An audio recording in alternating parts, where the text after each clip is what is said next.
ফিলিস্তিনের ওপর ইসরায়েলের অত্যাচার নতুন কিছু নয়। অবৈধ উচ্ছেদ কিংবা দেশটির সাধারণ মানুষদের উপর নির্দয় আচরণের সীমা ছাড়িয়েছে দেশটির সেনাবাহিনীরা। এবার ইসরায়েলের সেনাবাহিনীর একটি নির্দিষ্ট ইউনিটের ওপর চটেছেন সবচেয়ে কাছের বন্ধু রাষ্ট্র খোদ যুক্তরাষ্ট্র। এই ব্যাটালিয়নের বিরুদ্ধে পশ্চিম তীরে ভয়াবহ মানবাধিকার লঙ্ঘনের অভিযোগ রয়েছে। কি এমন করেছে ইহুদি সৈন্যরা, যার জন্য ইতিহাসে প্রথমবারের মতো বাইডেন প্রশাসন নিষেধাজ্ঞা দিতে যাচ্ছে তাদের উপর? বিস্তারিত জানবো নূর আফসারের রিপোর্টে।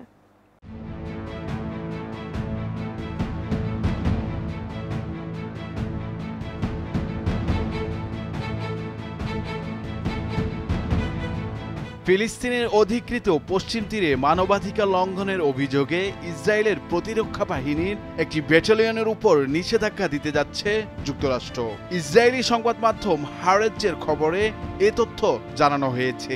এদিকে ওয়াশিংটনের এমন সিদ্ধান্তের বিরুদ্ধে সর্বোচ্চ শক্তি দিয়ে লড়ার হুঁশিয়ারি দিয়েছেন নেতানিয়াহু।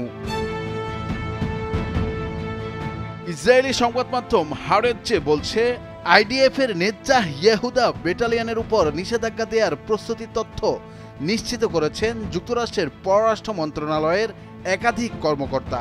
এই ব্যাটালিয়নের বিরুদ্ধে পশ্চিম তীরে ভয়াবহ মানবাধিকার লঙ্ঘনের অভিযোগ রয়েছে।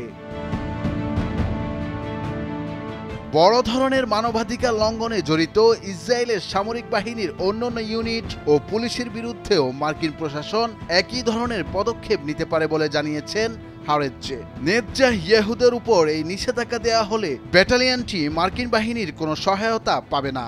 ব্যাটালিয়নটির সদস্যরা মার্কিন বাহিনীর সঙ্গে কোনো প্রশিক্ষণে অংশ নিতে পারবে না।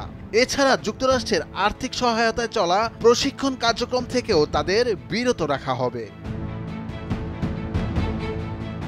নেজ্জাহ ইয়েহুদের উপর সম্ভাব্য এই নিষেধাজ্ঞার খবর সামনে এসেছে দিন কয়েক আগে মার্কিন পররাষ্ট্রমন্ত্রী অ্যান্টনি ব্লিংকেনের এক বক্তব্যের পর।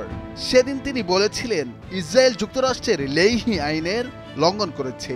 এমন অভিযোগের ভিত্তিতে কিছু সংকল্প করেছেন তিনি। 1997 সালে লেইহি আইন কার্যকর করে যুক্তরাষ্ট্র। এই আইনের মানবাধিকার লঙ্ঘনের সঙ্গে জড়িত পুলিশ বা নিরাপত্তা বাহিনীর কোনো ইউনিটকে সামরিক সহায়তা বন্ধের কথা বলা হয়েছে।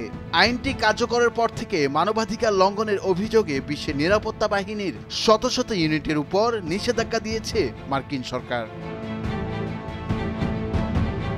এদিকে নেজ্জাহ ইয়েহুদের উপর সম্ভাব্য নিষেধাজ্ঞার খবরে ক্ষোভ প্রকাশ করেছেন ইসরায়েলের শীর্ষ কর্তা ব্যক্তিরা।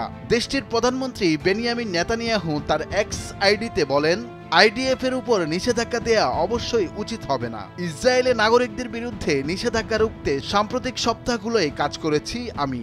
এ নিয়ে মার্কিন প্রশাসনের সঙ্গেও আমার কথা হয়েছে।